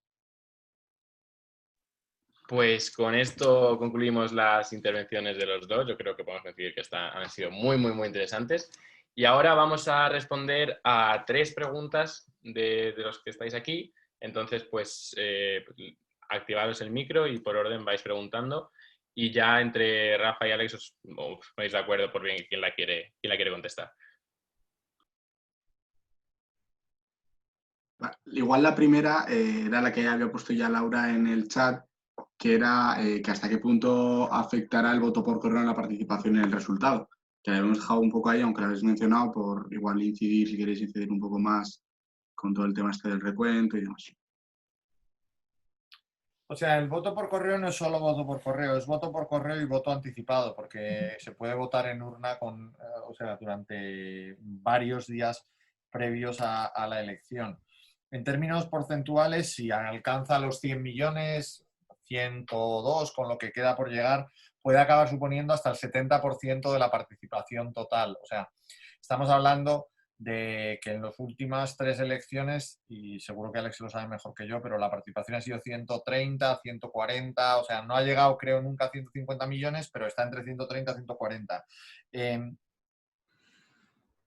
O sea, el hecho es que hoy en día es seguro decir que ha votado más gente por correo que nunca, o de manera anticipada, que nunca en la historia. ¿Hasta qué punto? Ya he dicho antes que parece que ese voto por correo, la mayor parte, o es mayoritariamente demócrata, o favorable a los demócratas, o registrado como demócrata. ¿En qué se va a traducir en el resultado final? Yo creo que vamos a ver probablemente el récord de participación en ninguna elección cuando lleguemos a las urnas, y que puede que estemos más cerca de los 150, incluso superándolos, que de los 140, no lo sé. Y en el resultado, pues lo ha explicado súper bien Alex, ¿no? O sea, que al final lo que va a afectar que haya tanto voto por correo y tantas diferencias a la hora de recontarlo es que no vamos a poder tener resultados definitivos de un buen número de estados, y algunos de los más importantes, hasta probablemente el día siguiente.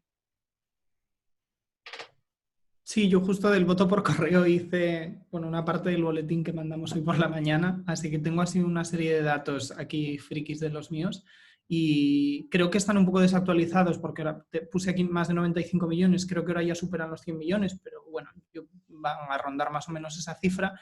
Y sobre todo lo interesante, también con lo que tú decías, es que supone cerca del 70% del total de todos los votantes de 2016. Y de hecho, en algunos estados como Hawái y Texas, o sea, el voto anticipado, que como bien decías, ya no es, o sea, es voto presencial anticipado y voto por correo, ya supera el total de todos los votos en 2016 en Texas y Hawái, y otros estados como Florida y Georgia se acercaba al 80%.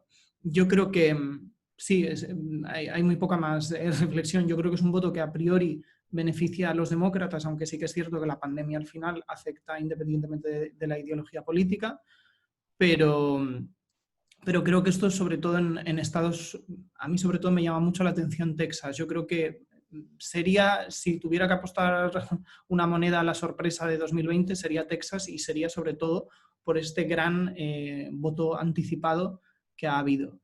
Y ya está, no sé si vale la pena decir algo más, pero bueno, a priori favorece a los demócratas, pero tampoco sabría decir, y habría que analizarlo después de las elecciones.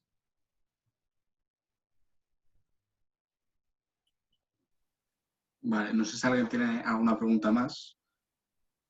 Si no, me lanzo yo, que tengo alguna, pero... Bueno, pues yo os las planteo. Tengo un par, que la primera es respecto un poco a la legitimidad del voto, ¿no? Todo esto de que Donald Trump no iba a reconocer todo este voto que se iba a hacer por correo, etcétera, etcétera. Si en caso de que Donald Trump perdiera, esto puede suponer una crisis de legitimidad o incluso un conflicto a nivel político o partidista dentro de Estados Unidos. Eso por un lado. Y por otro, cuando pensamos en Estados Unidos, mucha gente se nos viene a la cabeza esto de Aragón es nuestro Ohio, ¿no? Y bueno, creo que justo se puede dar la situación de que esta norma que habíamos considerado hasta ahora un poco bastante de base, que se cumplía siempre, puede no cumplirse ahora en base a los sondeos, si no me equivoco, ¿no? Rafa, si quieres. Vale, o sea, yo sobre la legitimidad del voto, o sea, no sé, quizá soy un enamorado del sistema norteamericano y tengo demasiada confianza, pero creo que hay que distinguir, o sea, sin quitarle gravedad, pero creo que hay que distinguir las declaraciones públicas de Trump, que está claro que habla y dispara muchas veces sin fundamento, a la realidad. O sea, Trump no tiene ninguna capacidad de cuestionar la legitimidad del voto, o sea, puede intentarlo, entre comillas, pero no tiene ninguna capacidad de decisión. Y creo, y ya lo están demostrando las instituciones, o sea, en aquellos lugares donde el Partido Republicano ha cuestionado un volumen considerable de votos, siempre los jueces han rechazado la medida y han dado validez. Digo en esta semana, no estoy hablando del año catapum. Siempre como no podía ser de otra forma, han dado validez a la medida. O sea, además, quizá como consecuencia de las críticas de Trump, el propio sistema postal norteamericano, al menos en la parte del voto por correo, que quizás sería el más cuestionable desde el punto de vista de la integridad de la cadena de custodia, se ha preocupado mucho de garantizarlo. O sea, cuando votas por correo te mandan un SMS donde te dicen, tienes un sistema de tracking en el que puedes hasta comprobar si el voto ha sido contabilizado o no. O sea, han hecho todo un esfuerzo para garantizar la integridad del voto. Y en mi opinión, desde ese punto de vista, si hay debate, puede haber un debate político, pero no hay ningún tipo de debate jurídico sobre, uno, la legitimidad de ese voto y dos, su validez. Lo que puede haber, como hemos dicho en la pregunta anterior, es un juego con los tiempos. Entonces, que antes de que se cuenten los votos, sin cuestionar su validez o no, alguien se proclame presidente y a partir de ahí vete tú a bajarle de la burra, por decirlo de alguna manera, pero no tanto desde un punto de vista del cuestionamiento, sino un punto de vista de generar una ola mediática que, en mi opinión, pues tendrá un recorrido corto. Te dejo la otra a ti, Alex, así. No, justo, además, lo que decías de lo de la legitimidad, a mí algo que me ha llamado mucho la atención es que Trump ha cargado contra el voto anticipado, pero específicamente contra el voto por correo, un poco por lo que tú decías, pero hay estados como Utah, que es conservador hasta la médula, que tienen implantado el voto por correo desde hace no sé cuántos años, pero bueno, desde hace bastante tiempo. Y sí que es cierto que Trump no tiene legitimidad o capacidad en el proceso de decisión, pero yo creo que, y de hecho aprovecho un poco con lo que decías tú del tema de la violencia, tiene esta capacidad y yo creo que sí que vamos a ver más episodios de violencia más o menos concretos, ¿no? Sobre todo porque Trump ha estado alimentando las llamas del descontento popular. Y eso sí que puede suponer un verdadero problema, sobre todo si al final se da un escenario de lo que decía yo del Red Mirage, de Trump gana parcialmente esta noche, pero finalmente con el recuento Biden es elegido, ¿no? Al final hay un grave problema. Yo creo que es uno de los problemas más importantes a los que nos podemos enfrentar, que es que los votantes de Trump no acepten el resultado. Ya no solo que Trump no lo acepte, sino que los votantes de Trump pues no consideren a Biden un presidente legítimo.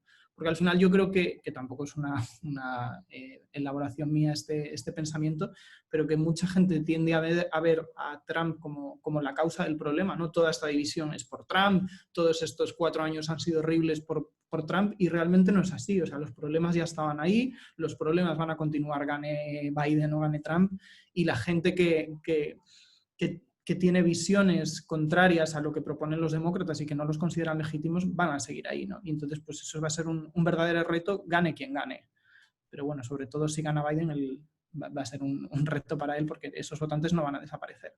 Luego, con respecto a lo que dices de Ohio y Aragón, sí que es cierto, es muy interesante el caso de Ohio. También, friqueando un poco estos días, vi que predice el ganador, creo que desde no sé si en 1964 fue el primero que ya empezó a predecir o el último que no predijo, pero bueno, desde los años 60 predice quién va a ser el candidato presidencial, quien gana en Ohio gana la presidencia, pero también yo creo que está perdiendo este tradicional poder, sobre todo por la diversificación del voto y la reordenación de los colectivos, ¿no? Al final Ohio es un estado, no sé los porcentajes, pero es mayoritariamente blanco, y entonces este era un colectivo que, bueno, que al final se podía mover de un lado u otro del espectro político, pero sobre todo con esta reordenación y sobre todo con la diversificación de la población estadounidense, va a tener más peso los estados sureños de aquí a X años, y Ohio al final yo creo que va a tender a volverse más conservador y va a perder esta capacidad de estado de bisagra. Pues, nos hacen la última pregunta, os la hace Karim por el chat, que sí, voy a intentar resumirla bien, que es que si Trump es consciente de las limitaciones que tiene esa estrategia de buscar únicamente el voto blanco, y si es probable que haya empezado a intentar expandir su base hacia otras minorías. Creo que está así, Karim, no sé si me equivoco. Y a quien quiera contestarla. O sea, yo creo que no. Creo que, y quizá porque estoy muy influido por el debate de 2008, ¿no? Pero en el año 2008, o sea, en el año 2004 o 2008 se planteó que el año 2004 había sido la última elección de las mayorías blancas y la del año 2008 la primera elección de las minorías, por decirlo de alguna manera. Como vemos, 8 años después el escenario no había cambiado de manera suficiente. ¿Por qué? Porque en el fondo la población que vota en Estados Unidos ronda el 50%, y eso yo creo que es un elemento determinante, porque a la hora de la verdad, la elección se juega en la distribución sociodemográfica, pero también se juega en la capacidad de activar a cada uno de esos bloques. Y Trump sigue pensando que si moviliza, o sea, que él tiene más capacidad de movilización en esa mayoría blanca, y que esa mayoría blanca movilizada sigue siendo superior a la suma de todas las minorías. Y yo creo que esa es su gran apuesta. Y por la propia demografía, esa gran apuesta algún día se acabará. Pero incluso el día que se acabe en términos demográficos, podrás seguir siendo activable en términos electorales. No sé si me explico. O sea, tú siempre puedes tender, como ha pasado de manera tradicional con el voto de la población negra hasta Barack Obama, que un porcentaje altísimo de población negra no vaya a votar. Y eso, independientemente de lo que represente porcentualmente en la población norteamericana, pues acaba condicionándote. Si a eso le sumas el sistema de voto por colegio, a día de hoy sigue siendo rentable sigue siendo posible, entre comillas, forzando mucho la máquina, ganar una elección movilizando de una forma mayoritaria a esa mayoría blanca. Como bien ha dicho Alex varias veces, yo creo que eso se está empezando a agotar, pero sigue vivo, por así decirlo, ¿no? Y Texas es un buen ejemplo de eso. O sea, hasta qué punto la minoría latina en Texas, creo que en gran medida puede acabar dándole la vuelta a esta elección y que estemos ante la gran sorpresa de la elección del 2020. Sí, estoy de acuerdo contigo y de hecho un factor del que yo creo que no hablamos, pero a mí me parece bastante necesario reflexionar, quizá no se puede hacer en un momento tan corto, pero es el tema de lo que mucha gente llama la supresión de voto de las minorías, ¿no? O sea, también entra en juego la desmovilización, pero también yo creo que hay parte del Partido Republicano que cree que pueden seguir ganando con este voto blanco a costa de evitar o de intentar desmovilizar en mayor o menor medida que voten las minorías. Hay muchos ejemplos. A mí, por ejemplo, leyendo sobre el caso, una de las que yo tampoco sé muy bien cómo funciona en España, así que tampoco lo voy a decir muy alto, pero algo que me llamó mucho la atención es que en Estados Unidos, en algunos estados como Florida, si has cometido un delito grave y has estado en la cárcel, se te deniega el voto de por vida. Entonces, bueno, esto afecta sobre todo a población minoritaria, sobre todo a población negra. Entonces, esto es un mecanismo muchas veces para, si no impedir, desmovilizar que ciertos votantes que no interesa que voten, pues no acudan a las urnas. O, por ejemplo, en Georgia creo que hubo en las últimas primarias un caso que fue a los tribunales porque los votantes de lugares mayoritariamente negros tenían, no sé si eran 50 minutos más de media de espera para votar. O que en Texas se ha reducido el número de lugares donde se puede depositar el voto, lo que favorece a que haya más aglomeraciones.